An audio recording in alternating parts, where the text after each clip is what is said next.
Gondoltad volna? Az emberek 53%-a feladná a szaglását a telefonjáért. Krisztina azt mondta, hogy ugyanígy döntene.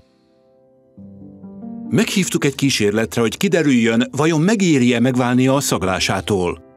Mandarin illat. Egy nagybácsim ellátogatott hozzánk, külföldről hozott ajándékba egy kis zsáknyi mandarint. Ez egy nagyon kedves emlék, hisz a figyelmességnek az egyik pillanatát idézi fel. Nekem a mandarin azt mondanám, hogy az otthon illata. Készültünk neked egy másik meglepetéssel is.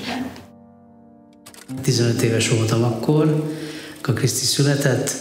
Igazi büszke nagybácsi voltam, lehet mondani azt is. Kutatások szerint a szaglás méltánytalanul alulértékelt érzékelésünk. Valódi értékére csak akkor figyelünk fel, amikor elveszítjük azt. Pedig az élet csodás illatú. Rhinospray, lélegezz mélyen, érezz igazán!